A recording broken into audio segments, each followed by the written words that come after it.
Hi hello నమస్తే. Welcome to మంది ముచ్చట్లు. కొందరు రాత్రిళ్ళు లేటుగా పడుకొని మరుసటి రోజు తెల్లవారుజామునే లేస్తూ ఉంటారు. ఇలా చేస్తూ సమయపాలన పాటిస్తున్నామని భావించేవారు తెలియక పెద్ద పొరపాటు చేస్తున్నారని వైద్యులు హెచ్చరిస్తున్నారు. ఇదే పంత కొనసాగితే భవిష్యత్తులో సమస్యలు తప్పవని వార్నింగ్ ఇస్తున్నారు. నిద్ర తక్కువైతే ఒంట్లో ఒత్తిడి కారక కార్టిసాల్ హార్మోన్ స్థాయిలు పెరుగుతాయట. దీర్ఘకాలంలో ఇది ఆందోళనకు దారితీస్తుంది. ఇలా ఒత్తిడి కొనసాగితే దీర్ఘకాలంలో గుండె ఆరోగ్యంపై ప్రతికూల ప్రభావం పడుతుందని నిపుణులు చెబుతున్నారు. నిద్రించే సమయంలో రోగనిరోధక శక్తి పునరుత్తేజితమవుతుంది. నిద్ర తక్కువైన సమయంలో ఇన్ఫెక్షన్లతో పోరాడే కణాల ఉత్పత్తి తగ్గి రకరకాల ఇన్ఫెక్షన్ బారిన పడతారు. రోగాల నుంచి కోలుకునే సమయం కూడా పెరిగిపోతుంది. నిద్ర తక్కువైతే మెదడు కూడా క్రియారహితంగా నిస్తేజంగా మారుతుంది. ఏకాగ్రత సమస్యలను పరిష్కరించే శక్తి తగ్గిపోతాయి. చివరకు రోజువారీ పనులు చేసేందుకు కూడా ఇబ్బంది పడాల్సి వస్తుంది. శరీరానికి తగినంత నిద్ర జ్ఞాపక శక్తిపై ప్రభావం చూపిస్తుంది. అంతకు ముందు రోజు నేర్చుకున్న విషయాలను మెదడు ఓ క్రమ పద్ధతిలో క్రోడీకరించి నిక్షిప్తం చేసుకుంటుంది. నిద్ర తక్కువైన సందర్భంలో ఈ ప్రక్రియ కుంటుపడి మతిమరుపు వేధిస్తుంది.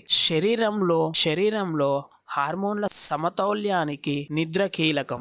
శరీరానికి తగినంత నిద్ర దొరకని సందర్భంలో ఆకలిని నియంత్రించే హార్మోన్లు కట్టుతప్పుతాయి. ఫలితంగా అనవసరంగా ఆకలి పెరిగి చిరుతిళ్లకు అలవాటు పడతారు. అంతిమంగా ఇది ఊబకాయానికి దారితీస్తుంది. నిద్ర తక్కువైన సందర్భంలో వ్రెయిల్ అనే హార్మోన్ ఉత్పత్తి పెరిగి లెప్టిన్ అనే హార్మోన్ ఉత్పత్తి తగ్గుతుంది. వ్రెయిల్ కారణంగా ఆకలి పెరిగితే కడుపు నిండుగా ఉన్న భావన కలుగుతుంది. నిద్ర లేని కారణంగా వీటి మధ్య సమతౌల్యం దెబ్బతిని చివరకు ఊబకాయం బారిన పడతారు.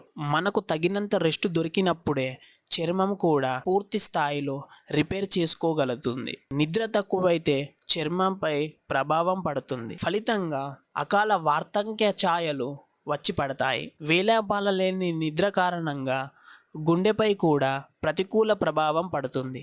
ఇది చివరకు హృద్రోగ సమస్యలకు దారితీస్తుంది. నిద్ర లేని కారణంగా చికాకు కూడా పెరుగుతుంది. శారీరక సామర్థ్యం కూడా సన్నగిల్లుతుంది. అందుకే ప్రతి ఒక్కరూ కనీసం 8 గంటలు పైగా నిద్రపోవాలి. నిద్ర మనకు చాలా ముఖ్యమైనది. సో ఎవరూ కూడా నిద్రను నెగ్లెక్ట్ చేయకుండా మంచిగా పడుకోండి. మీ ఆరోగ్యాన్ని కాపాడుకోండి. నా యొక్క కంటెంట్ మీకు సహాయపడుతుందని నేను అనుకుంటున్నాను. సో మీకు ఇంకా ఇలాంటి కంటెంట్ కావాలనుకుంటే నా ఛానల్ని సబ్స్క్రైబ్ చేసుకోండి. Thank you.